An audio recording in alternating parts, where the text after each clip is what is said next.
Imagine this ha, desperada kang iligtas ang best friend mo mula sa pagpapakasal sa isang toxic at mukhang perang babae. Kaya anong ginawa mo? Todo bihis ka, nag-sneakers para mabilis tumakbo at buong tapang mo itinulak ang pinto ng simbahan para isigaw ang linyang pangarap nating lahat? Itigil ang kasal. Exciting hindi ba? Pang pelikula ang dating. Pero paano kung pagdilat ng mata mo? Na-realize mong maling simbahan ang napasukan mo at ang kasal na kasisira mo lang, walang iba kundi ang wedding of the century ng isang suplado, mailap at bilyonaryong tagapagmana na si Jace Vanderwood. Girl, major plot twist. Diyan iikot ang kwento ng The Wedding Intruder. Ito ang story na magpapatunay ng isang epic fail na pagkakamali ay pwedeng maging simula ng ₱1 billion peking kasunduan. Mula sa tapatan sa corporate penthouse hanggang sa mga nakakahilong flash ng kamera ng media, panoorin natin kung paano mapipilitan ang pambansang wedding wrecker na si Avery na panindigan ang kanyang maling sigaw sa tabi ng isang lalaking unti-unting magnanakaw ng kanyang totoong puso. Kaya i-ready nyo na ang inyong mga popcorn, humawak ng mahigpit at sabay-sabay nating pasukin ang magulo, nakakilig at intense na mundo ng ating paboritong wedding intruder. Simulan na natin. Itigil ang kasal! Hindi ka pwedeng maikasal sa kanya dahil akong mahal mo! Buong tapang na sumigaw si Avery sa gitna ng simbahan, hingal mula sa pagtakbot na kasuot pa ng white sneakers. Sa ilalim ng kanyang nagusot na pastel pink dress. Ang mission niya ay simple ngunit mapanganib.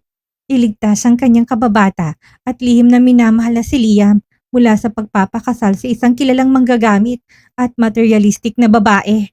Handa siyang magpaka-kontrabida. Handa siyang makaladkad palabas. Basta wag lang masira ang buhay ng kanyang best friend.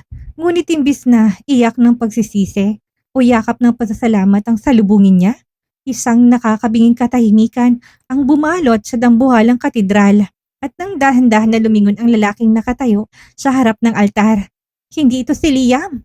Ang lalaking nasa harap niya ay si Jace Vanderwood, ang malamig, mailap at bilyonaryong tagapagmana ng Vanderwood Group. Ang kasal na sinira lang ni Avery sa pamamagitan ng kanyang madramang eksena ay walang iba o hindi ang wedding of the century sa pagitan ng dalawang pinakamapakamangyarihang pamilya sa banta. Nagkamali ng simbahan si Avery. Sa kasawian ng tadhana, napuntahan niyang Manila Cathedral imbis ng San Sebastian Church. Sa isang kurap ng mata, nag-walk out ang totoong bride habang umiiyak. Nagwala ang mga elitistang magulang at ang mga nakatagong kamera ng media ay nagsimulang mag-flash diretso sa mukha ni Avery. Sa loob ng 5 minuto, ang kanyang mukha ay naging viral sensation sa social media bilang ang pangbansang wedding wrecker. Dahil sa insidente, bumagsak ang stock market ng Vanderwood Group at nanganib ang isang multi-billion peso business merger. Galit, mapanganib at walang awa, hinarap ni Jay si Avery na may isang dekreto na hindi nito pwedeng tanggihan. Sinira mong kasal ko sa harap ng buong bansa, Miss Wrong Church. Ngayong gumuho ang reputasyon ng pamilya ko dahil sa pag-ibig mo. Panindigan mo yan. Mula ngayon magpapanggap kang bago kong banyaga bilang fiancé ko. Para hindi makasuhan at makulong, napilitan si Avery na pirma ng isang fake engagement contract. Papasok siya sa mundo ng mga mayayaman. Isang mundong puno ng plastic ng ngiti, marangyang high society ball at mga lihim ng kaaway. Ang rules? Bawal ma-in love, bawal mag-iskandalo at bawal lumampas sa linya. Ngunit paano kung pagpapanggap ay unti-unting maging totoo? Kakayanin ba ni Avery na labanan ng kakaibang kuryente sa tuwing hinahawakan siya ng supladong bilyonaryo sa harap ng mga kamera? At ano ang gagawin niya kapag bumalik ang totoong bride para bawiin si Jace? Habang si Liam naman ay biglang kumatok sa puso niya upang himingi ng ikalawang pagkakataon. Sa larong sinimula ng isang maling sigaw, sino ang unang bibigay? You entered my wedding uninvited, Avery. Now good luck trying to live my life. Ang tibok ng puso ni Avery Mendoza ay mas mabilis pa sa takbo ng sinasakyan niyang taxi. Hawak ang kanyang dibdib, pilit niyang hinahabol ang kanyang hininga habang nakatingin sa labas ng bintana. Malakas ang buhos ng ulan. Nakikidalamhati yata sa nagbabadyang trahedya ng kanyang buhay pag-ibig. Sa kanyang kandungan ay ang lukot-lukot na sulat na iniwan ng kanyang matalik na kaibigan at lihim na minamahal, si Liam. Avery, patawad. Hindi ko kayang sawayin ng mga magulang ko. Ikakasal na ako ngayon kay Tiffany. Alam kong hindi magiging masaya pero ito ang tama. Gago ka, Liam. Pabulong na mura ni Avery habang pinapahid ang luhang pumatak sa kanyang pisngi. Hindi yan tama. Walang tamang kasal sa maling tao. Hindi pwedeng magpakasal si Liam sa Tiffany na yon. Alam ni Avery ang totoo na ginagamit lang ng babae si Liam para sa pera at katanyagan ng pamilya nito. Hindi kayang panoorin ni Avery na masira ang buhay ng lalaking lihim niyang minahal sa loob ng 10 taon. Handa siyang magpaka-kontrabida, handa siyang makaladkad palabas basta mahugot lang si Liam sa impyernong papasukin nito. Manong pakibilisan naman! Maabutan ko pa ng buhay ang puso ng best friend ko! Halos maiyak na pakiusap niya sa driver. Naku ma'am, ginagawa ko na pong lahat pero barado pong daan papuntang simbahan dahil sa mga mamahaling sasakyan. Sagot ng driver habang panay ang busina. Nang huminto ang taxi sa tapat ng isang naglalakihang katedral, hindi na nagdalo ang isip si Avery. Nag-iwan siya ng 1,000 piso sa backseat. Binitawan ng kanyang suot na heels at mabilis na nagpalit ng white rubber shoes na nakasiksik sa kanyang bag. Hinila niya ang laylayan ng kanyang pastel pink dress na may mantsa ng milk tea dahil sa pagmamadali. Gulo-gulo ang kanyang buhok at humuhulas ng kanyang manipis na makeup pero wala siyang pakialam. Huminga siya ng malalim. This is it, Avery. Para sa pag-ibig. Para kay Liam. Tumakbo siya paakyat sa dambuhalang hagdan ng simbahan. Ang malalaking pinto ng katedral ay nakasara na. Hudyat na nagsisimula na ang seremonya. Walang pag-alilangang tinuod ni Avery ang kanyang 2 palad at tinulak ang pinto ng buong lakas. Ang malakas at mabigat na tunog na bumukas ng pinto ay umalingaw-ngaw sa buong paligid na tila ba bumasag sa sagradong katahimikan ng banal na lugar. Kasabay nitong pagbuhos ng liwanag mula sa kanyang likuran na nagbibigay sa kanya ng isang napaka-dramatic na entrance. Bago pa man siya mapigilan ng mga security guard o ng mga wedding coordinator na nakatayo sa gilid ay humugot si Avery ng hangin mula sa kanyang baga at sumigaw. Itigil ang kasal! Ang kanyang boses ay dumagungdong, bumasag sa marahang tugtog ng organ at sa solemn na atmosfera ng kasal. Hiningal siya, nakahawak sa kanyang tuhod, ngunit nanatiling nakataas ang kanyang muka. Hindi ka pwedeng maikasal sa kanya dahil ako ang mahal mo! Liam, huwag mo nang ituloy yan! Huwag kang magpakagago sa babaeng hindi ka naman totoong mahal! Dugtong pa niya. Habang nakapikit ang mga mata, isinusugal ang lahat ng natitirang hiya sa kanyang katawan. Ngunit paglipas ng 5 segundo, walang sumagot, walang umiyak at walang Liam na lumingon na may bakas ng gulat at pagsisisi. Ang tanging narinig ni Avery ay ang marahang bulugan ng mga taong nakasuot ng mga mamahaling tuxedo at gown. Kulay ginto at diamante ang dekorasyon ng simbahan at ang mga bulaklak ay mga imported na white orchids at roses.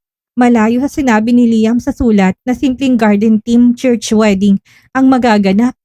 Dahan-dahan na dumilat si Avery ng kanyang mga mata. Unang bumagsak ang paningin niya sa altar. Ang pari ay gulat, nakabitin ng kamay sa hangin habang hawak ang Biblia. Ang bride na may mahabang belo na gawa sa mamahaling lace ay dahan-dahang lumingon sa kanya. Kung nakamamatay lang ang tingin, malamang na naging abo na si Avery sa talas ng mga mata nito. At hindi si Tiffany. Mas lalong hindi si Liam ang groom. Ang lalaking nakatayo sa tapat ng altar ay dahan-dahang humarap at doon parang huminto ang ikot ng mundo ni Avery kasabay ng biglang pagbagsak ng kanyang panga. Ang lalaking nasa harap niya ngayon ay walang katulad ni Liam. Si Liam ay may maamong muka, may salamin at medyo may pagka-nerdy. Ngunit ang lalaking ito, siya ang kahulugan ng salitang perpeksyon at panganib. May matangos na ilong, panga na kayang makahiwa ng papel sa sobrang talas at mga matang kasing lamig ng yelo na nakatitig ngayon ng diretso sa kanyang kaluluwa. Nakasuot ito ng isang pasadyang itim na tuxedo na lalong nagpadominante sa kanyang tindig. Sino to? Nasaan ako? Tanong ni Avery sa sarili habang lumalaki ang kanyang mga mata sa takot. Dinala niyang kanyang paningin sa gilid ng altar kung saan may naglalakihang tarpaulin at digital screen na hindi niya napansin kanina dahil sa taranta. The Holy Matrimony of Jace Vanderwood and Chloe Montenegro. Nalamig ang buong katawan ni Avery, parang gumuhong kanyang kinatayuan. Vanderwood, ang pamilya nagmamay-ari ng pinakamalaking shipping lines, bangko at mall chains sa buong Asia. At ang simbahang ito, hindi itong San Sebastian Church. Ito ang Manila Cathedral. Sa sobrang taranta niya sa taxi, maling pangalan ng simbahan ng kanyang nasabi. Sino ka? Galit at nanginginig na sigaw ng bright na si Chloe habang tinuturo si Avery gamit ang kanyang nanginginig na daliri. Sinong hampas lupang yan, Jace? Sinong babae niya na sumira sa kasal natin? Hindi sumagot ang lalaking nagngangalang Jace. Sa halip dahan-dahan tong naglakad pababa ng altar, bawat takbang ng kanyang mamahaling sapatos ay tila batunog ng batingaw ng kamatayan para kay Avery.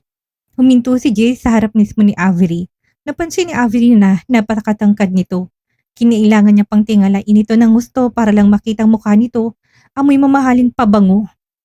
Napansamantalang nagpagulo sa utak ni Avery. Sinabi mo, mababa, baritono at mapanganib ang boses ni Jace. Bawat salita ay may bigat na nakakapanghina ng tuhod. Na ako ang mahal mo? Naudlot ang dila ni Avery. Ang utak niya ay sumisigaw ng kabaliwan. Takbo, Avery! Takbo! At sinabi mo ring itigil ang kasal dahil gago ako kung itutuloy ko to? Isang mapait at sarkastikong ngiti ang sumilay sa labi ng bilyonaryo. Sino ka sa akala mo para gumawa ng ganitong eksena sa kasal ko?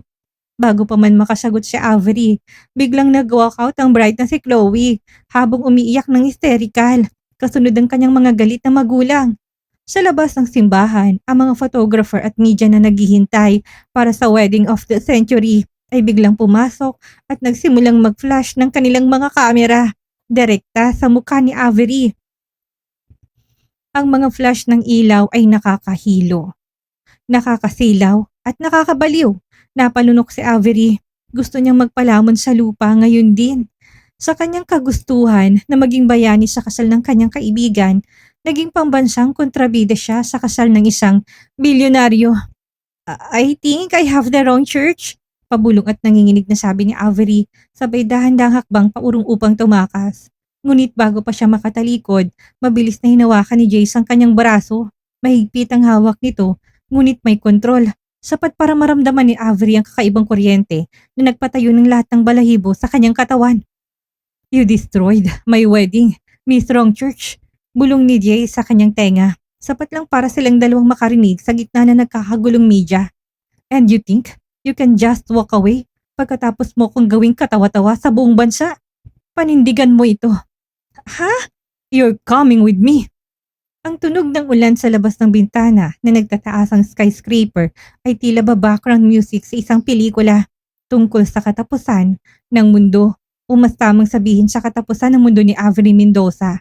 Nakatayo si Avery sa gitna ng isang napakalawak, minimalist at nakakahilong penthouse office sa pinakatuktok ng Vanderwood Tower. Ang kanyang white sneakers ay may bakas pa ng putik mula sa labas at bawat patak ng tubig mula sa kanyang basang buhok ay tila ba isang krimen sa ibabaw ng mamahaling Italian marble floor. Sa harap niya nakatalikod si Jace Vanderwood habang nakatingin sa malaking glass window na nagpapakita ng kabuuan ng syudad. Hinubad nito ang kanyang tuxedo jacket. Ang puting polo na suot nito ay bahagyang nakabukas, ang unang dalawang botones at ang kanyang sleeves ay nakatupi. Hanggang sikong naglalantad sa kanyang mga braso na may bakas na mga ugat, isang larawan na nakakatakot ngunit napakagwapong otoridad.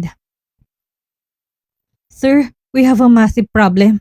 Boses ng isang sekretaryang pumasok, nanginginig ang mga kamay habang hawak ang isang tablet. The stocks of Vanderwood Group dropped by 4.2% in the last 30 minutes. The Montenegro family is threatening to pull out their multi-billion merger contract. And hashtag the wedding intruder and hashtag who is Avery are currently trending #1 worldwide. Ilabas mo muna lahat ng media sa lobby. No comments from the PR team for now. Lumabas ka na. Malamig at walang emosyong utos ni Jace. Nang sumara ang pinto, ang katahimikan sa loob ng opisina ay naging mas mabigat pa sa semento. Dahan-dahan na lumingon si Jace. Ang kanyang mga mata na mas lalong nagmukhang mapanganib sa ilalim ng dim lights ng opisina ay nakatitig ng diretso kay Avery. Mr. Vanderwood? Pautal na simula ni Avery habang pinipigang laylayan ng kanyang pastel pink dress. Gusto ko lang po humingi ng tawad. Patawad talaga. Hindi ko po sinasadya. Ang totoo niyan nagkamali ka ng sibahan. Pagpapatuloy ni Jay sa kanyang sasabihin habang dahan-dahang naglakad patungo sa kanya. Bawat hakbang nito ay parang tunog ng hatol ng kamatayan. Narinig ko na yun sa bodyguard ko habang pupunta tayo dito. You were trying to stop a wedding. A wedding of a certain Liam. Napalunok si Avery. Opo, si Liam po yung best friend ko. Akala ko po talaga. I don't care about your cheap love story, Miss Mendoza. Puto ni Jace, ang boses ay parang latigong humagupit sa kanyang pagkatao. Huminto to sa isang dipa ang layo sa kanya. Mas lalong naramdaman ni Avery ang bagsik ng presensya nito. Dahil sa tangang pagkakamali mo, nawalan ng kumpanya ko ng bilyong-bilyong piso sa loob lang ng kalahating oras. Sinira mo ang reputasyon ko.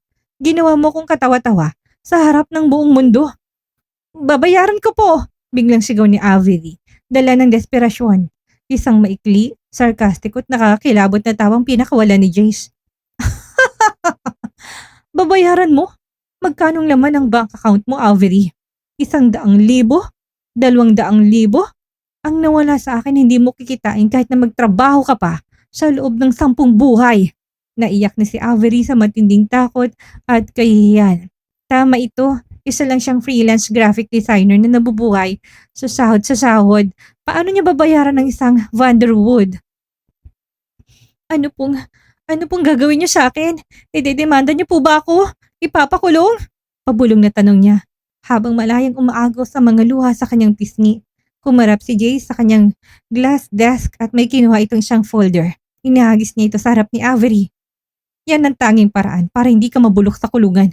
Malamig na pahayag ng bilyonaryo. Nanginginig na kinuha ni Avery ang folder at binuksan ito. Ang nakasulat sa pinakaunang pahina sa malalaking titik ay nagpagising sa bawat natutulog na selula ng kanyang utak. Non-disclosure and fake engagement contract. Fake engagement? Gulat na tanong ni Avery, napatingin kay Jace. The media thinks you are my secret lover. Ang tingin ng publiko ngayon, iniwan ko si Chloe Montenegro dahil sa'yo. Paliwanag ni Jace habang nakasandal sa kanyang mesa at magkakrus sa mga braso. Hindi pwedeng malaman ng stock market na ang kasal ng isang Vanderwood ay nasira lang ng isang tangang babaeng nagkamali ng simbahan. Ang kailangan ng mga investor ay isang kwento na totoong pag-ibig, isang skandalo na may magandang dahilan. Ibig niyo sabihin, magpapanggap ka bilang fiancé ko sa loob ng 1 taon. Pagpapatuloy ni Jace, walang kaabog-abogang mukha. Sasama ka sa akin sa mga public events. Haharapin natin ang mga media nang magkahawak kamay. Ipapakita natin sa mundo na ikaw ang pinili ko. At pagkatapos ng 1 taon, maghihiwalay tayo ng tahimik dahil sa irreconcilable differences. Umiling si Avery. Hindi ko po kaya yan. Hindi ako marunong magpanggap. At paano si Liam? Paano ang buhay ko? Mabilis na lumapit si Jace. Sa isang iglap, hinawakan niyang panga ni Avery gamit ang kanyang mga daliri, sapat lang para mapilitan itong tumingin ng diretso sa kanyang mga mata. Ang kanyang hawak ay mainit, ngunit ang kanyang titig ay kasing lamig pa rin ng yelo.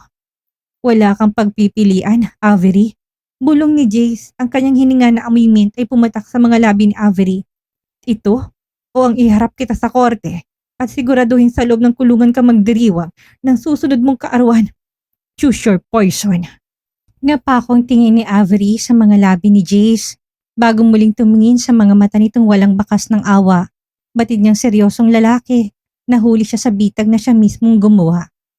Pirmahan ko na po. Nanginginig na sagot ni Avery. Binitawan ni Jace ang kanyang panga at nag-abot ng isang mamahaling pluma. Good. Welcome to hell, Miss Wrongchurch. Ang silid ng press conference sa ibabang palapag ng Vanderwood Tower ay animo isang arena ng mga gutom na leon. Ang ingay ng mga nagbubulungang reporter. Ang walang tigil na pagsubok ng mga cameraman na makuha ang pinakamagandang anggulo at ang nakakahilong kislap ng mga flash ng camera ay sapat na para himatayin ng isang normal na tao. Sa backstage, hawak-hawak ni Avery ang kanyang tiyan. Pakiramdam niya, masusuka siya anumang sandali. Wala nang Avery na may mantsa ng milk tea. Ang damit at nakasuot ng maduming white sneakers. Sa loob lamang ng 2 oras, Ginawa siyang parang isang manika ng isang sikat na glam team. Nakasuot siya ngayon ng isang kumikinang na emerald green silk dress na hapit sa kanyang katawan. Ang kanyang buhok ay nakaistilong lundo sa kanyang balikat at ang kanyang mukha ay binalot ng napaka-eleganting makeup. Ngunit sa ilalim ng mamahaling anyong ito, nanginginig ang kanyang mga tuhod. Huwag kang hihimatayin sa harap ng mga kamera. Hindi kasama sa kontratang babayaran kong hospital bill mo. Isang malamig na boses ang bumasag sa kanyang katahimikan. Lumingon si Avery at nakita si Jace Vanderwood na nakatayo sa kanyang likuran.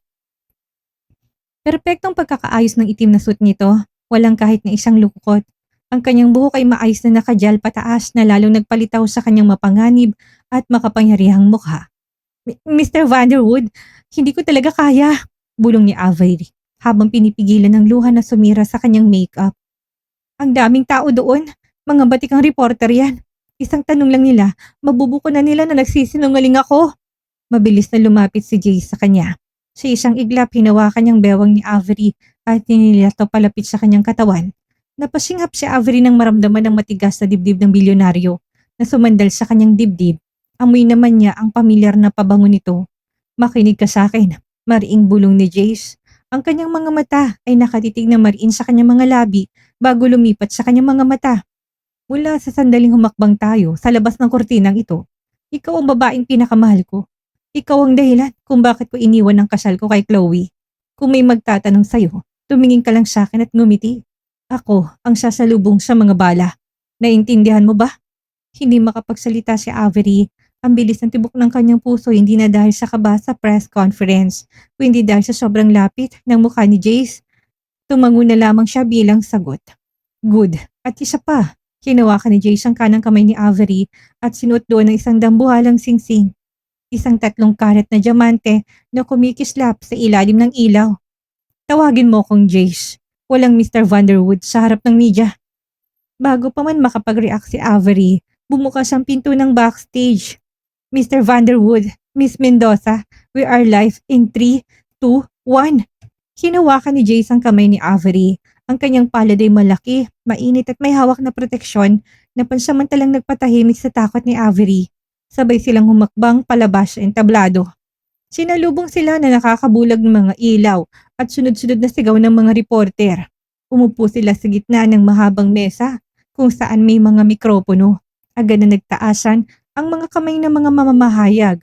Mr. Vanderwood, totoo bang matagal niyo ng karelasyon si Avery Mendoza kaya niyo iniwan si Chloe Montenegro sa altar? Sigaw ng isang reporter mula sa isang malaking TV network. Naramdaman ni Avery ang pagigpit ng hawak ni Jay sa kanyang kamay sa ilalim ng lamesa. Humarap si Jay sa mikropono. Ang kanyang mukha ay kalmado, seryoso at puno ng paninindigan. Yes, Avery and I have been secretly seeing each other for a year. Ang kasal ko kay Chloe ay isang kasunduan lamang ng aming mga pamilya. Ngunit nang makita ko si Avery na pumasok sa simbahan, napagtanto ko na hindi ko kayang mabuhay ng ibang kasama ko sa altar. I chose love over business. Isang malakas na bulungan na sumabog sa buong silid. Isang matalas na babaeng reporter naman ang tumayo at tumingin ng diretso kay Avery. Miss Mendoza, kung totoo bang lihim kayo magkasintahan, bakit sumigaw kayo ng liham sa loob ng simbahan?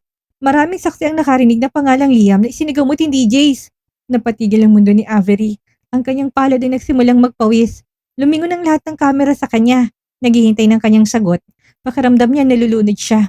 Sinubukan niyang buksan ang kanyang bibig pero walang lumabas na tunog. Heto na, mabubuko na kami. Ngunit bago pa man siya tuluyang bumigay sa takot, lumingon si Jace sa kanya. Ginamit ni Jace ang kanyang libreng kamay para dahan-dahang hawakan ng pisngi ni Avery sa harap ng lahat. Isang napakatamis ngunit peking ngiti ang binigay ng bilyonaryo. Liam is her pet name for me. Malambing na sagot ni Jay sa mikropono habang kanyang mga mata ay tila ba natutunaw sa pagmamahal habang nakatingin kay Avery. It's a private joke between us. Isang pangalan na ginagamit niya kapag naglalambing siya o kapag galit siya sa akin dahil muntik ko na siyang palagpasin. Right, sweetheart? Napalunok si Avery. Ang husay nitong umarte at pang-Oscar award. Pilit niyang hinugot ang natitirang lakas ng kanyang loob. Ngumiti siya ng pilit at tumango. Opo, Liam ang tawag ko sa kanya kapag gusto ko siyang asarin. Pautol-utal nito. Na nagkukumbising sagot ni Avery sabay sandal ng kanyang ulo sa balikat ni Jace tulad na napag-usapan sa kontrata. Ang buong silid ay napuno ng mga pabulong na kilig at gulat. Ang kwento ng isang bilyonaryong iniwan ng lahat para sa kanyang lihim na pag-ibig ay ang pinakamagandang anggulo na pwedeng makuha ng media. Nang matapos ang press conference at makabalik sila sa tahimik na hallway ng backstage ay agad na binitawan ni Jace ang kamay ni Avery. Ang kanyang malambing na muka ay mabilis na naglaho, pinalitan muli ng kanyang malamig at supladong anyo. Hindi ka pwedeng magpanik ng ganun, Avery. Seryosong saad ni Jace habang naglalakad palayo. Muntik mo na tayong isabit. Pasensya na, hingal na sagot ni Avery habang hinawakan ng kanyang dibdib. Pero salamat sa pagliligtas sa akin doon. Huminto si Jay sa paglalakad ngunit hindi lumingon. Huwag kang magpasalamat. Ginawa ko yun para sa kumpanya ko, hindi para sa'yo. Maganda ka dahil bukas ipapakilala kita sa mga magulang ko. At mas matatalas ang kanilang mga mata kaysa sa mga reporter na hinarap mo ngayon. Kung akala ni Avery ay nalagpasan niya na ang pinakamahirap na bahagi ng kanyang kasalanan pagkatapos ng press conference, ay nagkakamali siya. Ang mansyon ng mga Vanderwood sa loob ng isang eksklusibong subdivision sa Forbes Park ay hindi lang basta bahay.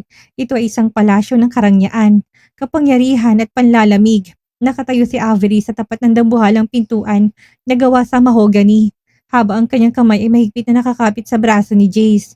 Nakasuot siya ng isang formal na kulay navy blue na lace dress. Simple, ngunit disente. Subalit kahit na anong ayos niya, pakiramdam niya pa rin na isa siyang impostor na nagpapanggap na prinsesa. Relax. Bulong ni Jace na hindi man lang tumitingin sa kanya. Diretsong tingin nito sa pinto at nanginginig ang buong katawan. Kung mapapansin ng ina kong takot mo, lalamunin kanya ng buhay. Sana pinakain mo na lang ako sa mga leon sa zoo, Jace. Pabulong na sagot ni Avery nang boses ay nanginig sa takot. Mas madali pang kausapin ng mga yon. Bago pa makasagot si Jace, bumukas ang pinto, sinalubong sila ng isang mayordomo at agad silang ginabayan patungo sa malawak na dining room. Doon sa dulo ng isang mahabang lamesang gawa sa kristal at mga nakahilerang mamahaling kubyertos. Nakaupong mga magulang ni Jace. Si Victoria Vanderwood, ang ina ni Jace, ay mukhang isang reyna mula sa kaharian ng yelo. Kahit na may edad na, napakakisig ng tindig nito. Nakasuot ng mamahaling alahas at ang kanyang mga mata ay tila ba scanner na mabilis sa sumuri kay Avery mula ulo hanggang paa. Sa tabi nito ay si Arthur Vanderwood, ang patriarch ng pamilya na may hawak na baso ng scotch at may mukhang hindi marunong ngumiti. So, ito ang babaeng naging dahilan kung bakit mo sinirang kasunduan natin sa mga Montenegro. Malamig na simula ni Victoria. Ang boses ay kalmado, ngunit may talis na kanyang magpatulo ng dugo. Sit down. Umupo si na Jace at Avery sa magkatabing upuan. Agad na naghain ng mga katulong ng pagkain ngunit walang sino man ang may ganang kumain. Ang hangin sa loob ng silid ay napakabigat. Avery Mendoza. Pagbasa ni Arthur sa isang hawak nitong papel. Isang background check profile ni Avery. Isang freelance graphic designer. Ang mga magulang ay retiradong guro sa probinsya. Walang ari-arian, walang koneksyon sa mataas na lipunan. Jace, sa lahat ng pwedeng maging lihim na karelasyon, isang hampas lupa pang pinili mo? Nasaktan si Avery sa salitang hampas lupa. Napakagat siya sa kanyang labi at napayuko. Sanay siya sa hirap pero ang insultuhin ng kanyang pamilya ay ibang usapan. Ngunit bago pa siya makapagsalita, naramdaman niyang malaking kamay ni Jace na pumatong sa kanyang hita. Sa ilalim ng mesa, pinipisil ito ng bahagya para pakalmahin siya. Papa, bantayan mong mga salita mo sa harap ng fiancé ko. Mariing sagot ni Jace. Ang kanyang boses ay mas lalong lumamig, sapat para tapatan ang kanyang ama. Hindi ko kailangan ng pera o koneksyon ng mga Montenegro. Ang Vanderwood Group ay sapat ng yaman para hindi na magbenta ng sarili nitong anak sa isang arranged marriage. I'm married or rather, I am marrying Avery dahil siya ang gusto ko. Tumaas ang isang kilay ni Victoria. Tumingin to ng diretso sa mga mata ni Avery. Talaga ba, Miss Mendoza? O baka naman nakita mo lang ang pagkakataon na makasungkit ng bilyonaryo? Kaya ka gumawa ng ganong eksena sa simbahan. Alam mo ba kung anong parusa sa mga gold digger na tulad mo sa pamilyang ito? Hindi na napigilan ni Avery ang sarili. Ang takot niya ay biglang napalitan ng galit at pride bilang isang Mendoza. Inangat niyang kanyang mukha at tumiting ng diretso sa matapang na ina ni Jace. Madam, alam ko pong wala akong bilyong piso sa bangko at alam kong hindi ako bagay sa mundong ito, panimula ni Avery. Ang boses ay buo at walang panginginig. Pero hindi ko po kailanman hinangad ang pera ng anak ninyo. Kung iniisip niyo pong pera lang ang habol ko, pwede niyo kong paimbestigahan araw-araw. Narito ako dahil mahal ko si Jace. At kung ang pagmamahal sa kanya isang krimen para sa inyo, handa akong harapin ang anumang parusa. Natahimik ang buong silid, maging si Jace ay bahagyang napalingon kay Avery. May bakas ng gulat sa kanyang mga mata dahil sa biglang tapang na ipinakita ng dalaga. Isang sandali na nakakabinging katahimikan ng lumipas bago dahang-dahan binaba ni Victoria ang kanyang baso ng wine. Isang matigas na ngiti ang sumilay sa labi nito. May lakas ng loob ka. Sige, ibibigay ko sa'yo yan, ani Victoria. Pero hindi sapat ang tapang sa mundong ito, Miss Mendoza. Sa susunod na linggo ay ang taunang charity gala ng Vanderwood Group. Doon ipapakilala ka namin sa buong high society bilang bagong fiancé ni Jace. Chloe Montenegro will be there at ang lahat ng mga matataas na pamilya ay titignan kung karapat-dapat ka. Tumayo si Victoria kasunod ng kanyang asawa. Kapag gumawa ka ng kahit na isang maliit na pagkakamali sa gabing yon, o kapag napatunayan kong nagpapanggap lang kayo, sisiguraduhin kong hindi mo lang mararanasan ang impyerno, kung hindi isasama kong buong pamilya mo sa pagbagsak mo. Mag-ingat ka, Avery. Nang makaalis ang mga magulang ni Jace, parang nawala ng buto si Avery at napasandal sa kanyang upuan. Habang hinahabol ang kanyang hininga, lumingon si Jace sa kanya. Sa unang pagkakataon, walang sarkasmo o lumig sa kanyang boses. You did well. Pabulong na sabi ni Jace habang nakatingin sa kanya. Hindi ko akalain na kaya mong sagutin ang ina ko ng ganon. Gusto ko na umuwi, Jace, sagot ni Avery. Pagod na pagod ang emosyon. Ayoko na dito. Tumingin si Jace sa kanya ng malalim, tila may kung anong spark na nagbago sa kanyang paningin. Hindi ka na pwedeng bumalik sa dati mong buhay, Avery. We are in this together now. Ang maliit at simpleng apartment ni Avery na dati kanyang kalungan mula sa ingay ng mundo ay mukhang mas lalong sumikip ng gabing yon. Hindi dahil sa dami ng kanyang gamit, kundi dahil sa presensya ng dalawang lalaking nakatayo sa magkabilang dulo ng kanyang sala.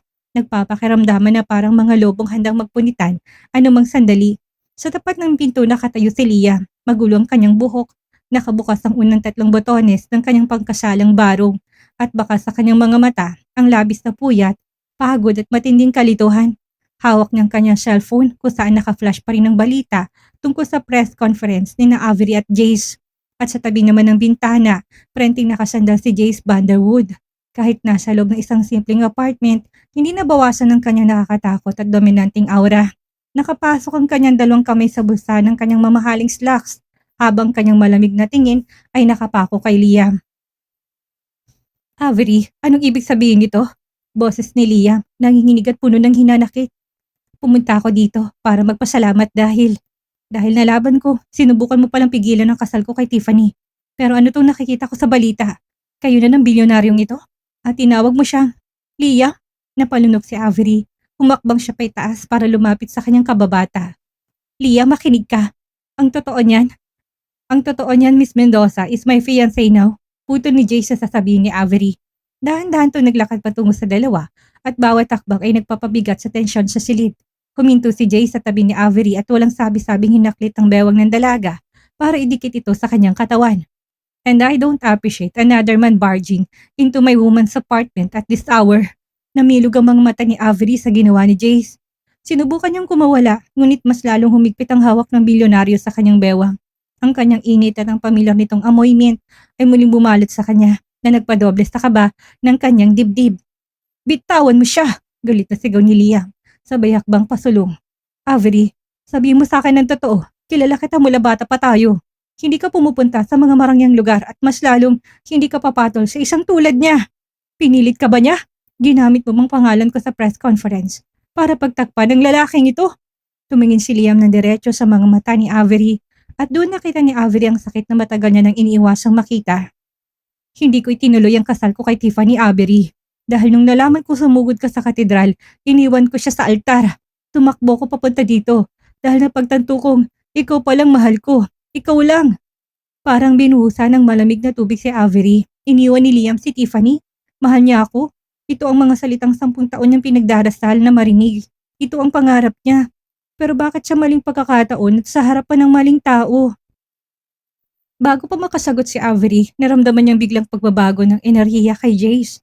Ang kanyang hawak sa bewang ni Avery ay naging mas dominante at ang kanyang mga mata ay dumilim sa galit. Isang emosyong hindi kasama sa kanilang kontrata. Isang totoong selos. I don't care if you're her childhood friend or if you left your bride for her. Mababa bariton at puno ng banta ang boses ni Jace habang nakatitig kay Liam. But let me make this crystal clear to you. Avery is mine. Ang singsing na nasa daliri niya ay nagpapatunay na sa akin na siya nakatali. Kaya kung may natitira ka pang hiya at pagpapahalaga sa buhay mo, lumabas ka na sa pintong yan bago ka ipabura ang pangalan ng pamilya mo sa industriyang ito.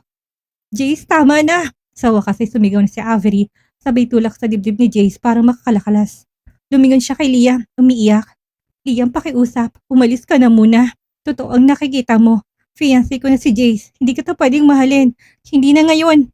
Ang mga salitang yon ay tila ba sumaksak sa puso ni Liam. Tumitig siya kay Avery na may matinding kabiguan bago dahan-dahang umatras. Hindi ikaw yan, Avery. Pero kung itong gusto mo, sige. Mabilis na lumabas si Liam at marasa sinaradong pinto. Nang mawala si Liam, nang hina mga tuhod ni Avery at napaupo siya sa kanyang maliit na sofa, tinakpan ang kanyang mukha at magulol ng iyak. Nawala ng kanyang pagkakataon sa totoong pag-ibig dahil sa isang maling sigaw sa maling altar. Narinig niyang malalim na hakbang ni Jace patungo sa kanya. Humintong bilyonaryo sa kanyang tapat. Inaasahan ni Avery na susumbatan siya nito dahil sa muntik namang pagkabuko ng kanilang kasunduan, ngunit nagkamali siya. Dahan-dahang lumuhod si Jace sa kanyang tapat para mapantayan ang kanyang muka. Inalis niyang mga kamay ni Avery sa mukha nito at hinawakan ang kanyang pisngi gamit ang kanyang malalaking palad. Ang kanyang titig ay hindi na kasing lamig ng yelo. Ito ay nag-aalab sa isang kakaibang emosyon. Umiiyak ka ba dahil sa kanya? Tanong ni Jace, may bahid ng paitang boses. Jace, sinira ng kontratang ito ang buhay ko. Tikbing ni Avery.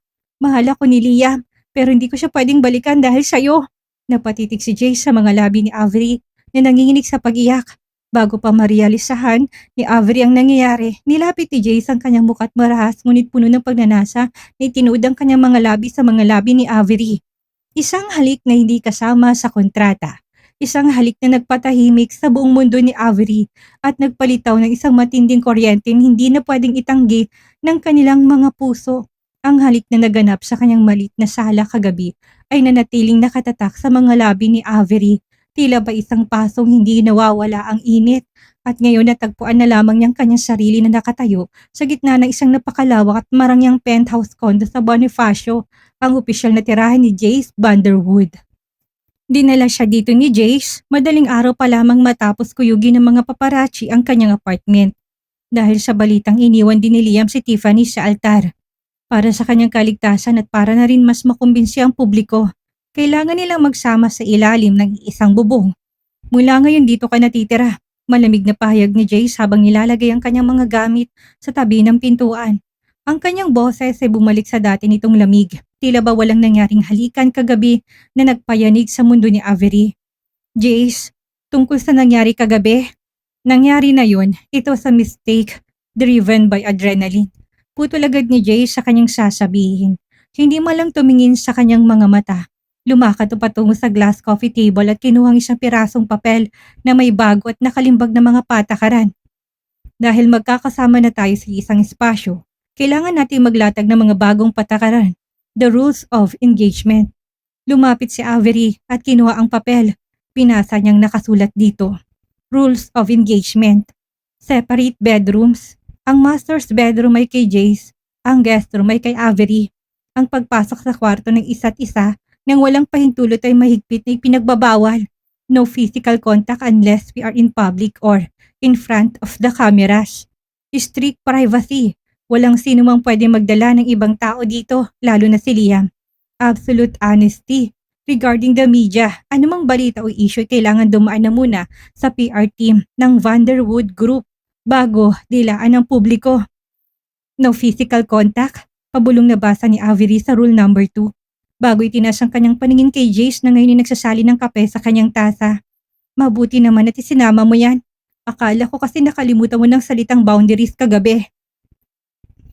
Napatigil si Jay sa kanyang ginagawa. Dahan-dahan itong ibinaba ang mamahaling teacup at hinarap si Avery. Ang kanyang mapanganib na titig ay muling dinala ang kakaibang kuryente sa katawan ng dalaga. Humakbang si Jace pasulong. Bawat segundo ay nagpapaliit ng espasyo sa pagitan nilang dalawa hanggang sa mapaatras si Avery at sumandal ang kanyang likod sa malamig na sementadong pader ng kondo. Nilagay ni Jace ang kanyang dalawang kamay sa magkabilang gilid ng ulo ni Avery. Kinulong ito sa kanyang nag-aalab na presensya. Amoy na naman niya ang wood at mint. Kung sa tingin mo ay madali akong nakalimutan ng nangyari kagabi, nagkakamali ka, Avery. Mababa at pausang boses ni Jace. Ang kanyang hiningay humahaplo sa mukha ng dalaga. Pinatupad ko ang batas na yan, hindi para sa'yo. Kung hindi para sa sarili ko. Dahil sa tuwing malapit ka sa akin, unti-unting nawawalang kontrol ko at sa larong ito, kapag nawalan ako ng kontrol, pareho tayong matatapos. Napalunok si Avery. Ang kanyang puso'y pumapalo na napakabilis at tila ba gustong kumuwala sa kanyang dibdib. Tinitigan niyang mapupulang labi ng bilyonaryo at hindi niya maitatangging ang kanyang pride. Gusto niyang ulitin ang halik na yon. Ngunit bago pa man niya tuluyang isuko ang kanyang sarili, mara siyang umiwas ng tingin. Kung ganon, panindigan mo yan, Jace. Matapang na hamon ni Avery habang tinutulak ang matigas nitong dibdib para makakalakas. Dahil hindi ako papayag na gawin mo akong laruan sa tuwing nababaliw ka sa stress ng kumpanya mo. Isang manipis na ngiti ang sumilay sa labi ni Jace bago tulumayo. Makakaasa ka, Miss Romchurch. Mag-impake ka na ng gamit mo sa kwarto mo. Sa susunod na linggo na ang charity gala. At doon kailangan nating ipakita sa buong mundo na ang peking pag-ibig na ito ay pinakatotoong bagay na nakita nila. Nang pumasok si Avery sa kanyang kwarto, sinarado niyang pinto't napasandal dito habang nakahawak sa kanyang nanginginig na dibdib. Ang cohabitation na ito ay hindi magiging madali. Sa ilalim ng iisang bubong kasama isang mapanganib at kaakit-akit na bilyonaryo. Ang pinakamalaking kalaban ni Avery hindi ang media, kundi ang pamilyang Vanderwood at mas lalong hindi si Chloe Montenegro, kundi ang sarili niyang pusong unti-unti na nahulog sa isang peking relasyon. Ang ballroom ng Grand Hyatt Hotel ay nagniningning sa karangyaan. Ang mga dambuhalang crystal chandelier sa kisame ay nagpakalat ng gintong liwanag sa buong bulwagan, habang ang tunog ng live orchestra ay sumasabay sa maringal na tawanan ng pinakamayaman at pinakamakapangyarihang tao sa bansa. Ito ang annual charity gala ng Vanderwood Group, ang gabing itinakda para sa paghuhusga kay Avery Mendoza. Sa labas ng pinto ng sasakyan bago pa man sila tuluyang bumaba, hinawakan ni Jace ang malamig at nanginginig na kamay ni Avery. Huminga ka ng malalim, Avery. Mula sa sandaling bumukas ang pintong ito, titignan nilang bawat galaw mo. Bawat kurap ng mata mo, hahanap sila ng butas para patunay hindi ka karapat-dapat. Paalala ni Jace, ang kanyang boses ay seryoso, ngunit may kakaibang rikit ng pag-alala na pilit itong tinatago sa kanyang malamig na tono. Tumingin si Avery sa kanyang sarili sa salamin. Nakasuot siya ng isang napakagandang kulay hating gabi na blue backless gown na gawa sa mamahaling seda. Ang kanyang buhok ay nakaapdo na naglantad sa kanyang mahabang leeg at sa mga brilyanteng kwintas na pinasuot sa kanya ng glam team ni Jace. Mukha siyang isang tunog na mataas na lipunan, ngunit ang kanyang kaloob-looban ay sumisigaw pa rin sa kaba. Nandito ka naman hindi ba? Pabulong na tanong ni Avery habang nakatitig sa mga mata ng bilyonaryo. Tumingin ng malalim si Jace sa kanya. Bago dahan-dahang pinigilan ng kanyang kamay at dinalato sa kanyang mga labi para halikan ng likod ng kanyang palad. Ang haplos ng kanyang labi tila kuryenteng nagpapainit sa buong katawan ni Avery. I won't let anyone touch you. Panindigan mo lang ang papel mo. Bumukas ang pinto ng kotse at sinalubong sila na nakakabulag ng mga flash ng kamera ng media. Agad na pinwesto ni Jace ang kanyang kamay sa hubad na likod ni Avery. Isang protective at dominanting hawak na nagpahiwatig sa buong mundo kung sinong kanyang pag-aari. Naglakad sila sa ibabaw ng red carpet habang ang mga reporter ay sumisigaw ng kanilang mga pangalan. Ang init ng palad ni Jay sa kanyang balat ay nagbigay kay Avery ng kakaibang lakas para ituwid ang kanyang likod at kumiti ng buong gilas sa harap ng mga lente. Ang headline ay sumisigaw. The Big Billionaire Scam, Avery Mendoza. Ginamit nga ba si Jace Vanderwood para pagtakpan ang lihim na relasyon sa childhood friend? Hindi totoo to. Pabulong at nanginginig na saad ni Avery habang tumutulong kanyang luha sa screen ng tablet. Kagabi to, nung pumunta si Liam sa apartment ko para magpaliwanag. Jace, alam mong totoo hindi ba? Nandun ka. I know the truth, Avery, but the public doesn't. Mariing sagot ni Jace. Ang boses ay may halong matinding pagpipigil ng galit. Ang media at mga investor hindi tumitingin sa katotohanan. Tumitingin sila sa kung ano nakikita ng mga mata nila. At ang nakikita nila ngayon ay ginawa mo kong tanga sa harap ng buong mundo. Na naman. Bago pa man makasagot si Avery, tumunog ang intercom ng penthouse. Nang sagutin to ni Jace, ang boses ng security guard mula sa labi ang narinig. Sir Jace, nandito po si Miss Chloe Montenegro. Kasamang mga magulang niya at ang board of directors ng kumpanya ninyo. Paakyat na po sila ng floor ninyo. 5 minutong lumipas, marahas na bumukas ang pinto ng penthouse. Pumasok si Chloe na may suot na mapang-uyam at matagumpay na ngiti. Kasunod ang kanyang mga magulang at ang 3 matatandang miyembro ng Board of Wonderwood Group. Sinasabi ko na nga ba, Jace? Deklara ni Chloe habang nakataas ang kabaong ng kanyang balikat. Tumitingin kay Avery na tila ba nakakita ng isang basura. Ang babaeng pinagtatanggol mo kagabi sa gala ay isang mabilis na manloloko. Ginamit ka niya lang para isalbang sarili niya mula sa kahihiyan sa simbahan. Habang ang totoo ay may iba siyang lalaki. Chloe, lumabas ka sa pamamahay ko. Bago katakalad ka rin, banta ni Jace. Humakbang pasulong upang harangan si Chloe mula kay Avery. Ngunit tumakbang din ang isa sa mga board of directors, si Dr. Ramirez. Jace, hindi na ito usaping pampamilya lang. Ang stocks ng kumpanya ay muling bumubulusok ngayong umaga dahil sa iskandalong ito. Ang mga Montenegro ay handa ng kasilahin ng lahat ng kontrata. Kung hindi mo aayusin ang kaguluhang ito, kailangan mong hiwalayan ng babaeng yan at ibalik ang kasunduan kay Chloe. At kung hindi, hamon ni Jace. Ang kanyang panga ay matigas, ang kanyang mga matay nag-aapoy sa matinding otoridad. Kung hindi, mapipilitan ng board na magpatawag ng emergency meeting para tanggalin ka bilang CEO ng Vanderwood Group dahil sa kawalan ng kakayang protektahan ang reputasyon ng kumpanya. Matigas na sagot ng ama ni Chloe. Napatigil si Avery sa kanyang narinig. Matatanggal si Jace bilang CEO dahil sa kanya. Dahil sa isang tangang pagkakamali niya sa simbahan, mawawala ang lahat ng pinaghirapan ni Jace sa buong buhay nito. Hindi niya kayang tiisin ang bigat ng ganong kasalanan. Tumingin si Chloe kay Avery. Ang kanyang mga mata ay puno ng tagumpay. Ano ngayon, Avery? Iiyak ka na lang ba? O aalis ka na sa buhay ni Jace bago mo siya tuluyang sirain? Huminga ng malalim si Avery. Pinahid niyang kanyang mga luha. Inangat ang kanyang muka tumakbang palabas mula sa likod ni Jace. Tinitigan niya si Chloe na may matinding paninindigan. Yan bang gusto mo, Chloe? Ang sirain si Jace para lang makuha mo siya? Ang boses ni Avery ay buo. Walang takot, lumapit siya sa lamesa kung saan nakalagay ang folder ng kanyang mga gamit. Huwag niyo nang tanggalin si Jace sa kumpanya. Aalis ako. Avery, no! Sigaw ni Jace. Hinawakan ng kanyang braso ng mahigpit. Hindi mo kailangang gawin ito. Kaya kong ayusin ang board. Tumingin si Avery kay Jace. Ang kanyang mga mata ay nagmamakaawa. Jace, sapat nang nasira ko ang buhay mo. Hindi ko kayang panoorin na mawala sa yung kumpanyang minahal mo dahil sa akin.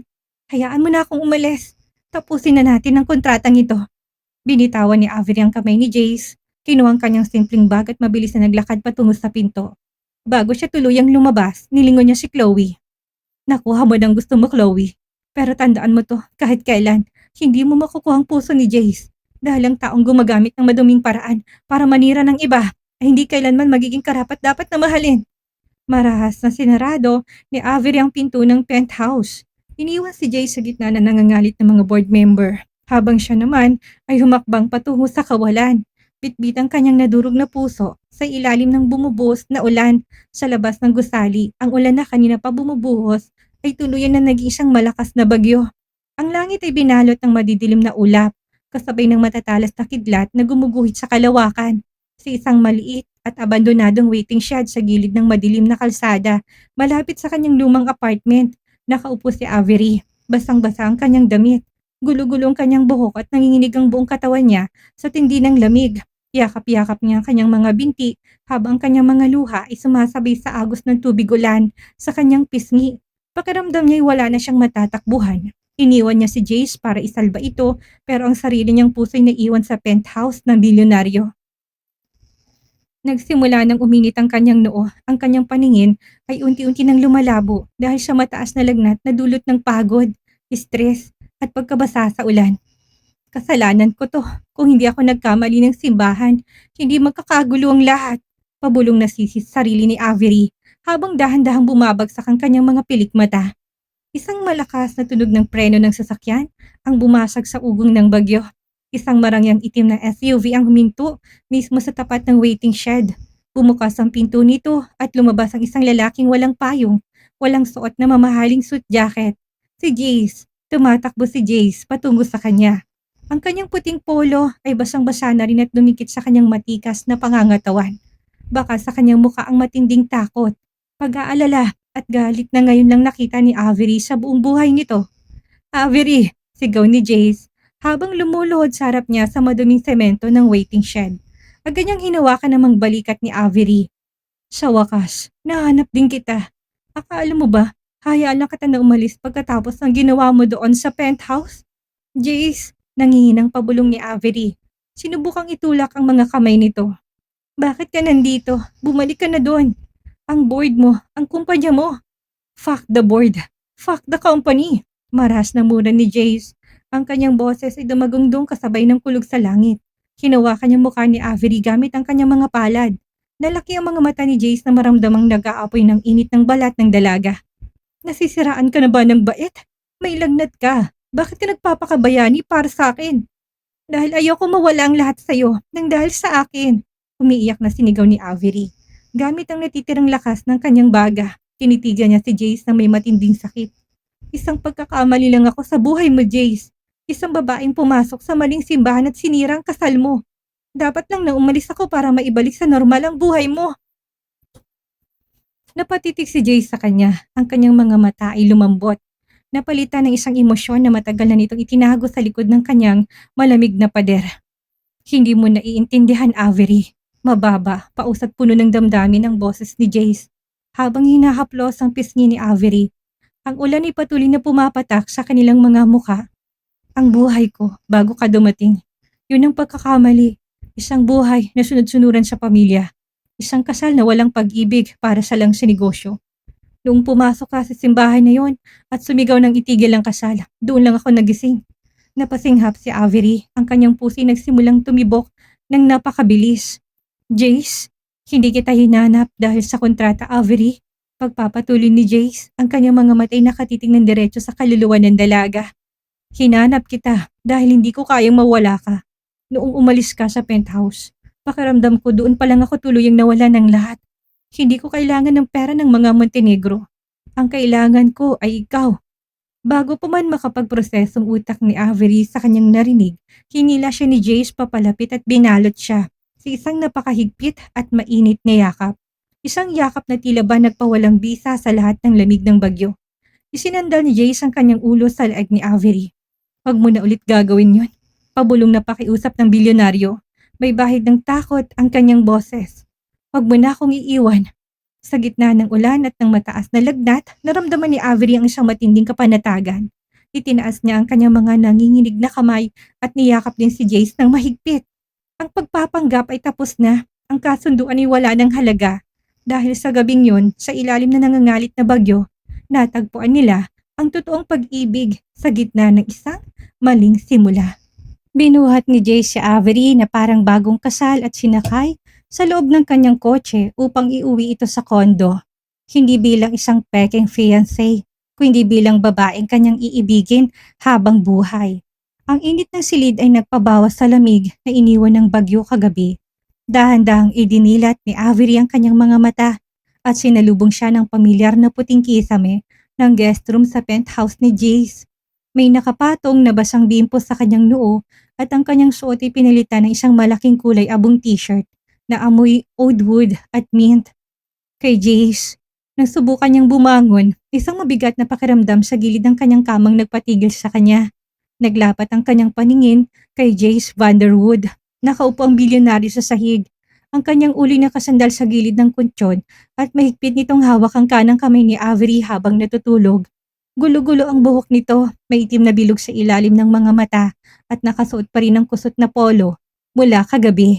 Pantay sarado siya nito buong gabi. Naantig ang puso ni Avery, ang isang makapangyarihang lalaki na kinatatakutan sa corporate world ay mukhang napaka-amot vulnerable sa kanyang tapat. Dahan-dahan niya ginamit ang kanyang libreng kamay para hawiin ang ilang hibla ng buhok na humaharang sa mukha ni Jace. Subalit sa isang mabilis na galaw, idinilat ni Jace ang kanyang mga mata at hinawakan ang pulso ni Avery. Nagtagpo ang kanilang mga titig. Wala nang lamig, kundi isang nag-aalab na proteksyon at lalim ng emosyon. Gising ka na, pausang boses ni Jace. Sabay hawak sa noon ni Avery para kapain ang lagnat nito. Bumaba ng init mo. Pinag-alala mo ko ng gusto, Miss Wrong Church. Jace, ikaw ang nag-asikasa sa akin buong gabi? Pabulong na tanong ni Avery, habang pilit na tinatawag pamumula ng kanyang mga pisngi. Sino pa ba? Inaasahan mo bang si Leah?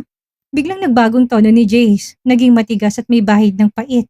Binitawan niyang kamay ni Avery at tumayo, sabay kuha ng mangkok ng mainit na lugaw sa ibabaw ng side table. Speaking of your best friend, tumawag siya sa phone mo kanina. Mas mabuting linawin mo sa kanyang lahat bago ko tuluyang ipasarang kumpanya ng pamilya niya. Naramdaman ni Avery ang matinding selos sa bawat salita ni Jace. Napangiti siya ng bahagya, isang bagay na lalong nagpairita sa bilyonaryo.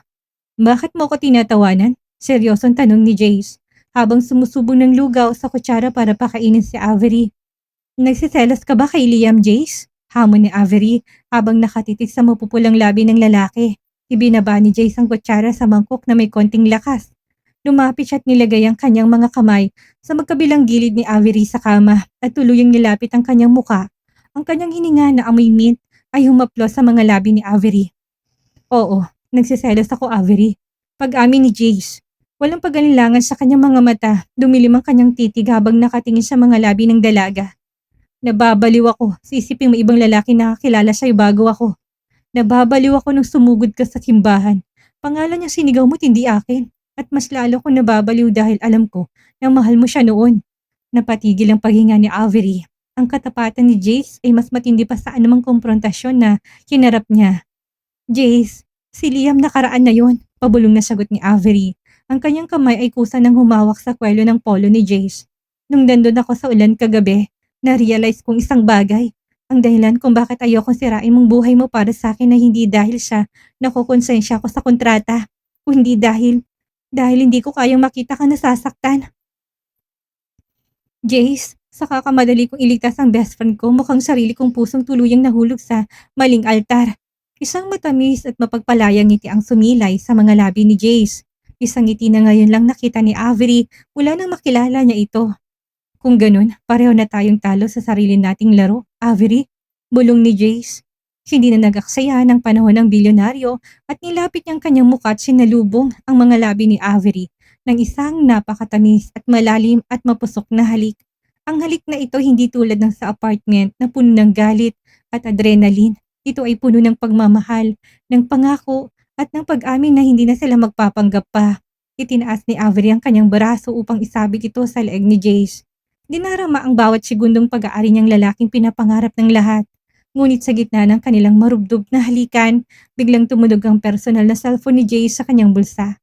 Marahan silang naghiwalay. Kapwa hingal nang tignan ni Jace ang screen, muling bumalik ang seryosong mukha nito. It's my secretary. Sinagot niya ang tawag. Sir Jace, nalaman na po ng media na peke ang kontrata ninyo ni Miss Avery. May naglabas po ng kopya na pirmahan ninyo sa isang kilalang tabloid website. Nagkakagulo na naman po sa labas ng gusali at ang pamilyang Montenegro ay formal na nagsampa ng kaso laban sa inyo para sa breach of contract. Nalamig si Avery habang nakatingin kay Jace. Nabisto ng kanilang lihim. Ang pinakakinatatakutan nilang katotohanan ay tuluyan ng sumabog sa mukha ng buong bansa. Ang liwanag ng araw na pumapasok sa penthouse hindi na nagdala ng init, kundi ang nakakapasong katotohanan na tapos na ang kanilang laro. Sa loob lamang ng isang oras, matapos ang tawag ng sekretaryo ni Jace, ang buong bansa ay nanginig na pinakamalaking iskandalo sa kasaysayan ng mataas na lipunan. Naka-flash sa dangbuhalang telebisyon sa salang larawan ng mismong pinirmahang papel ni na Avery at Jace. Ang pabagat sa balita ay nag-aapoy sa kahihiyan. The fake engagement of the century. Milyonaryo si Jace Vanderwood at Avery Mendoza niloko ang buong bansa. Sa gitna ng kaguluhan, marahas na bumukas ang pinto ng penthouse. Hindi si Chloe ang pumasok, kundi ang mismong ina ni Jace, si Victoria Vanderwood. Kasamang 4 na naglalakihang security guard, ang mukha ng matandang babae ay kasing puti ng papel sa galit at ang kanyang mga mata ay may dalang hatol ng kamatayan. Palabasin mong babaeng yan, Jace! Sigaw ni Victoria. Ang kanyang boses ay nanginginig sa matinding puot. Niloko niyo kami! Gumawa kayo ng peking kontrata para lang sawayin ang kagustuhan ng pamilyang ito? Dahil sa kalokohan nyo, tuluyan ang bumagsak ang stocks ng kumpanya at nakahanda ng demanding na sinampa ng mga Montenegro. Mabilis na humakbang si Jace pasulong. Kinarangan si Avery na kasalukuyan nakatayo sa likod niya. Nanginginig ang buong katawan. Umalis ka dito, mama, mariing sagot ni Jace. Ang kanyang panga ay matigas at ang kanyang mga kamao ay nakakuyom. Ang kontratang yan ay idea ko. Ako may kasalanan ng lahat. Hindi si Avery. Huwag mo siyang ituturo. Isang nakakatunaw na tawang pinakawalan ni Victoria. Ikaw ang may kasalanan? Oo, Jace. Dahil hinayaan mong lasuni ng isang hampas lupang babae ang utak mo. Pero hindi ko hayaan tuluyang masirain ang pangalan na binuo ng mga ninuno mo nang dahil lang sa pag-ibig. Lumingon si Victoria sa mga security guard. Ilabas ang babaeng yan. Siguraduhin hindi na siya makakatapak sa kahit na anong ari-arian ng mga Vanderwood. At kung susubukan niyang lumapit muli kay Jace, gamitin yung lahat ng legal na paraan para mabulok siya sa kulungan. Subukan niyong hawakan siya at kakalimutan kong pamilya kita. Dumagungdong ang boses ni Jace sa buong penthouse. Umakbang siya para labanan ng mga guard, ngunit bago pa man magsimula ang pisikal na kaguluhan, hinawakan ni Avery ang kanyang braso. Nanginginig ang mga kamay ni Avery habang may lumuluhang mga mata. Tinignan niya si Jace, ang lalaki na tutunan niyang mahalin sa pinakamaling pagkakataon. Nakita niya ang sakripisyo nito, ang galit nito at ang pagod. Alam ni Avery na kapag nagmatigas pa sila, tuluyang madudurog ang buhay ni Jace. Ang board ng pamilya, ang kumpanya, lahat ay mawawala sa kanya. Jace, tama na. Pabulong na pakiusap ni Avery habang umaagos sa mga luha sa kanyang pisngi. Tapos ng pagpapanggap natin, nabisto na tayo. Walang silbi kung ipaglalaban mo pa ako sa harap ng pamilya mo. Avery, no. Sabi ko sa'yo, hindi kita iiwan. Galit na sigaw ni Jace. Hinawakan ng mahigpit ang kanyang mga kamay. Kaya kong talikuran ng lahat ng meron ako, Avery. Huwag ka lang sumuko. Umiling si Avery, pilit na ngumiti sa kabila na nadudurog niyang puso. Pero hindi ko kayang talikuran mong lahat para sa akin, Jace. Hindi ko kayang mabuhay na alam kong nawalan ka ng kaharian dahil sa isang maling babaeng tulad ko. Minahal kita at dahil mahal kita, kailangan ko nang tapusin ang pagkakamaling sinimulan ko. Binitawan ni Avery ang kamay ni Jace, tumingin siya kay Victoria na may natitira pang dignidad. Hindi niyo na kailangang gumamit ng dahas, madam. Aalis ako sa sarili kong mga paa. Mabilis na naglakad si Avery patungo sa elevator. Narinig niyang pagsigaw ni Jace sa kanyang pangalan. Ang tunog ng pakikipagbuno nito sa mga guard na pumipigil sa kanya. Avery, huwag kang lalabas ng pintong yan. Ang boses ni Jace ay puno ng matinding sakit at desperasyon. Isang tunog na bumasag sa huling lakas na meron si Avery. Nang sumara ang pinto ng elevator, tuluyang napaupo si Avery sa sahig at tumagulhol ng iyak. Sa labas ng gusali, sinalubong siya na nagkakagulong media at mga naglalakihang flash ng kamera. Tinakpan niyang kanyang muka habang naglalakad sa ilalim ng init ng araw. Walang direksyon, walang patutunguhan. Ang kontrata ay tuluyan ng napunit. Ang katotohanan ay nailantad na at ang kanyang bilyonaryo tuluyan ng nawala sa kanyang mga kamay. 3 buwan ang lumipas mula nang sumabog ang skandalo ng peking engagement. 3 buwan na ring bumalik si Avery Mendoza sa kanyang simpleng buhay bilang isang freelance designer sa probinsya. Malayo sa marangyang mundo ng mga Vanderwood at sa mga naglalakihang billboard sa Maynila. Akala niya sa paglayo niya ay unti-unti ang hihinto ang pagtibok ng kanyang puso para sa lalaking kailanman ay hindi naging kanya. Ngunit nagkamali siya. Bawat gabi ay amoy ng oud wood at mint ang kanyang napapaniginipan. At bawat balita tungkol sa muling pagbangon ng Vanderwood Group ay lihim niyang sinusubaybayan. Balita sa telebisyon na tuluyan ng kinansila ni Jace ang kasunduan sa mga Montenegro. Hinarap ang board na mag-isa at sinalbang kumpanya gamit ang sarili nitong lakas nang wala si Avery sa tabi niya. Ngayong araw, suot ang isang simpleng puting bestida. Nakatayo si Avery sa loob ng isang maliit at lumang kapilya sa kanyang bayan sa Batangas. Ngunit hindi siyang ikakasal. Ngayong araw ang muling itinakdang kasal ng kanyang best friend na si Liam sa isang matino at totoong nagmamahal ditong babae. Naroon si Avery bilang abay, bilang saksi sa pagtatapos ng kanilang unang pag-ibig. Habang naglalakad si Liam sa altar kasamang kanyang totoong pakakasalan, nakaramdam si Avery ng kapayapaan. Ngumiti siya.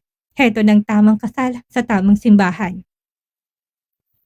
Nagsimulang seremonya. Ang pari nandun na sa gitna. Binabasa ang mga sagradong salita ng kasalan. Nang makarating sa bahaging, kung may sino mang narito ang tututol sa kasalang ito, magsalita ngayon o manahimik magpakailanman.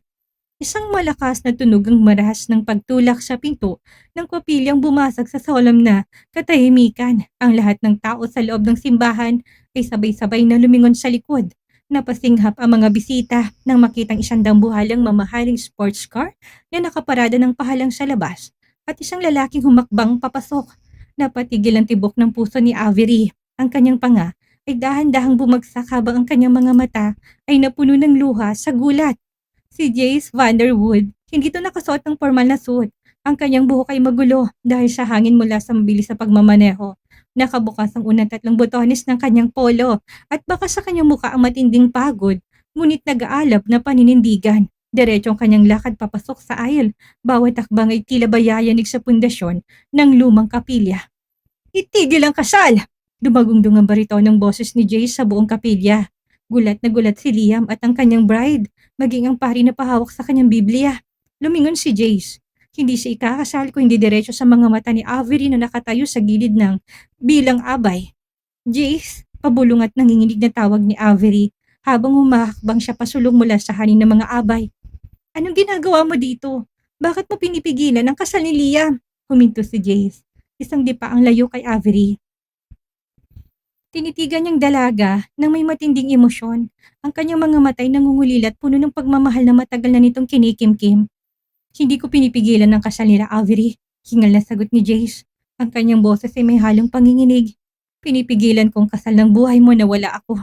Sinabi ko sa'yo, hindi kita bibitawan. Inayos kong kumpanya. Binuwag ko ang board at tinalikuran ko ang aking ina. Para lang mapatunayan sa mundo na hindi ko kailangan ng yaman nila para maging isang Vanderwood. Pero na-realize ko na hindi ko kayang maging Jace kung wala ang aking Miss Wrong Church. Mabilis na umago sa mga luha sa pisngi ni Avery. Jace, bakit ka nagpunta dito? Pwede mo naman akong i-text o tawagan. Isang mapait ngunit napakatamis na ngiti ang sumilay sa labi ng milyonaryo. Lumuhod siya sa harap ni Avery sa gitna ng altar, sa harap ng lahat ng mga bisita at ng buong simbahan. Kinuha niya mula sa kanyang bulsa ang pamilyar na 3 karat ng brilyanteng singsing. Dahil sinira mong kasal ko sa pamamagitan ng isang maling sigaw sa altar, Avery, bulong ni Jace habang nakatitig ng malalim sa kanyang mga mata. Kaya patas lang nasirain ko rin ang takbo ng buhay mo ngayon sa loob ng simbahan. This is not for a contract. This is not for the media or the stock market. Avery Mendoza, gagawin mo ba akong pinakamaswerteng intruder sa buhay mo? Will you marry me? For real? Ang buong kapilya na puno ng marahang bulungan at kilig. Lumingon si Avery kay Liam at nakita niya nakangiti ang kanyang best friend. Tinatanguan siya na tila ba sinasabing, sige na, yan ang tamang altar mo. Umiiyak na tumango si Avery. Oo, Jace. Oo, pakakasalan kita. Mabilis na tumayo si Jace at sinuot ang singsing sa daliri ni Avery bago to hinila papalapit para sa isang napakatamis, marahas at puno ng pagmamahal na halik sa harap ng altar. Ang buong simbahan ay sumabog sa malalakas na palakpakan at hiyawan. Sa pagkakataong ito, walang kontrata, walang medyang nagdidikta, at walang maling akala. Dahil sa dulo ng lahat, ang kwento nagsimula sa isang maling simbahan ay nagtagpuan ng kanyang perpekto totoong habang buhay sa tapat na altar ng pag-ibig. Isang taon ng madramang eksena sa maliit na kapilya sa Batangas. Ang buong bansa ay muling niyanig, ngunit sa pagkakataong ito, hindi dahil sa iskandalo, kung hindi dahil sa pag-ibig. Ngayong gabi, ang Manila Cathedral, ang mismong simbahan kung saan nagsimulang lahat ng pagkakamali, ay muling nabalot ng karangyaan. Ang dambuhalang katedral ay pinaligiran ng milyong-milyong sariwang white orchids at imported na gintong rosas. Ang labas ay pinuno ng mga pulang carpet at ang pinakasikat na mga mamahayag sa buong Asia ay tahimik at may respeto na nag-aabang sa labas. Walang pilitan, walang kontrata, walang plastik na ngiti. Ito ang totoong wedding of the century. Sa loob ng bridal suite, nakatayo si Avery sa harap ng dambuhalang salamin. Nakasuot siya ng isang pasadyang gown na gawa sa pinong French lace at binordahan ng maliit na diamanteng kumikinang sa bawat galaw niya. Ang kanyang buhok ay nakaapdo ng eleganteng-elegante, ngunit ang kanyang white sneakers na may konting mantsa pa rin ng milk tea, isang biro mula sa kanyang gleam team, ay nakatayo sa ilalim ng kanyang gown. You look breathtaking, Avery. Boses sa isang lalaki mula sa pinto. Lumingon si Avery at nakita si Liam na gwapong-gwapo sa kanyang tuxedo kasama ang kanyang asawa. Si Liam ang tumayong saksi at naghatid sa kanya sa pinto ng simbahan bilang kanyang matalik na kaibigan. Salamat, Liam. Salamat dahil nandito ka, nakangiting sagot ni Avery. Bagamat may konting kaba pa rin sa kanyang dibdib. Siyempre naman, kailangan kong tiyakin na sa pagkakataong ito, tamang lalaki ng sisigawan mo sa harap ng altar. Biro ni Liam na napatawa kay Avery at nagpabawas sa kaba nito. Nang tumunog ang batingaw ng simbahan, hudyat na magsisimula ng seremonya, dinala na si Avery sa dulo ng mahabang aisle Bumukas ang dambuhalang pinto ng Manila Cathedral. Ang maringal na tugtog ng organ ay umalingaw-ngaw kasabay ng sabay-sabay na pagtayo ng lahat ng mga elitistang panauhin, kabilang ng mga board members na dati humusga sa kanya at maging ang kanyang biyana na si Victoria Vanderwood na ngayon nakangiti ng may pagtanggap sa kanya. Ngunit ang paningin ni Avery ay nakapako lang sa isang tao. Sa dulo ng altar, nakatayo si Jace. Napakakisig nito sa kanyang puting tuxedo.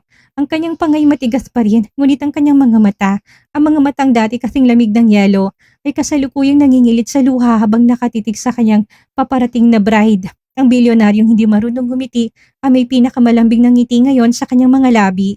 Dahan-dahang naglakad si Avery, bawat takbang ay tila ba pagpabalik tanaw sa lahat ng hirap, ulan at sakripisyong pinagdaanan nila. Nang makarating siya sa dulo, inilahad ni Jace ang kanyang malaking palad upang salubungin ang kamay ni Avery. Ang init ng kanyang hawak ay ang pamilyar na proteksyon na matagal na nagpapatibay sa kanya. "You're late, Mr. Mountchurch." Bulong ni Jace, ang boses ay paus sa emosyon habang hinalikan ng likod ng kanyang palad. "Mas mabuti ng late kesa muling simbahan ulit ang mapuntahan ko, Mr. Vanderwood." Pabalik na biro ni Avery nagpatawa ng mahina kay Jace. Nagsimulang seremonya at nang dumating ang oras para sa kanilang personal vows, humarap si Jace kay Avery. Hawak ang kanyang dalawang kamay. "Avery, nung unang araw na pumasok ka sa simbahang ito at sumigaw ng itigil ang kasal, akala ko nun sinira mong buhay ko." Panimula ni Jace. "Ngunit sa bawat araw na nakasama kita, sa bawat patak ng ulan na hinarap natin, napagtanto kong hindi mo sinirang kasal ko. Iniligtas mo ko. Niligtas mo ko mula sa isang buhay na walang kulay. Promise the media before that I would choose love over business, but today, I am promising you that I will choose you over everything for the rest of my life. No more contracts, just me loving you forever." Umiiyak na si Avery sa sobrang kaligayahan. Inangat niyang kanyang mukha tumingin kay Jace. "Jace, pumasok ako sa simbahang ito noon nang walang imbitasyon. Gulong-gulo ang buhok at may maling pangalan sa aking mga labi, pero binigyan mo ko ng puwang sa buhay mo na hindi mo kailanman inakalang magiging akin. Salamat sa paghawak sa kamay ko nung gustong-gusto ko nang tumakbo. Mula ngayon hindi na akong wedding intruder mo. Ako na magiging kakampi mo, ang asawa mo at ang tahanan mo. I pronounce you husband and wife. You may now kiss the bride." Deklara ng pari. Hindi na nagkaksaya ng panahon si Jace. Hinawakan niyang bewang ni Avery at hinila ito papalapit para sa isang napakalalim, matamis at marubdob na halik na nagpahiwatig ng simula ng kanilang totoong habang buhay. Ang buong katedral ay sumabog sa pinakamalakas na palakpakan at hiyawan, kasabay ng pagbuhos ng mga puting petals mula sa kisame. Habang naglalakad sila palabas ng simbahan, bilang mag-asawa, magkahawak kamay sa harap na nagbubunying media, bumulong si Jay sa kanyang tenga. "You entered my wedding uninvited, Avery. Now you're stuck in my life forever." Ngumiti si Avery. Isinandal ang kanyang ulo sa balikat ng kanyang bilyonaryo. "I wouldn't have it any other way, Jace." At doon, nagtatapos ang kwento ng ating pambansang wedding wrecker na si Avery at ang ating paboritong supladong bilyonaryo na si Jace. Grabe ang biyahe, hindi ba? Mula sa isang epic fail na pagtakbo sa maling simbahan hanggang sa pagharap sa mga elitistang biyenan. At sa huli, si Jace naman ang naging intruder para sa kanyang happy ending. Sana lahat may bilyonaryong susugod sa Batangas, hindi ba? Pero bago ko kayo iwanan, may maikling ngunit napakahalagang aral na tayong makukuha sa kwentong ito. Una, please lang, bago sumugod sa simbahan, i-double check ang Waze o Google Maps. Mahirap na magkamali ng altar. Pero mas seryosong usapan, pinakita sa atin ni na Avery at Jace na ang buhay puno ng mga hindi inaasahang pagkakamali. Minsan, akala natin nasira ng lahat dahil sa ating maling desisyon. Pero ang totoo, pinapaikot lang tayo ng tadhana patungo sa kung saan tayo ba talaga nararapat. Ang pag-ibig ay hindi parang kontrata na may striktong rules. Ito ay tungkol sa paglayo sa tabi ng taong mahal mo kahit na ang buong mundo ay bumubulusok na. Kaya kung pakiramdam mo ngayon ay nasa maling simbahan ka ng buhay mo, huwag kang mawala ng pag-asa. Baka naman ang pagkakamaling yan ang maghahatid sa iyong sariling wedding of the century. Maraming salamat sa pakikinig at pagsama sa biyahe ni na Avery at Jace. Huwag kalimutang i-like at i-share at i-follow ang ating channel para sa mas marami pang nakakakilig at intense na kwento. Hanggang sa muli, itong inyong paboritong story body, nagpapaalalang itigil ang kasal kung maling tao, pero ituloy ang laban para sa totoong pag-ibig. Bye-bye at maraming salamat.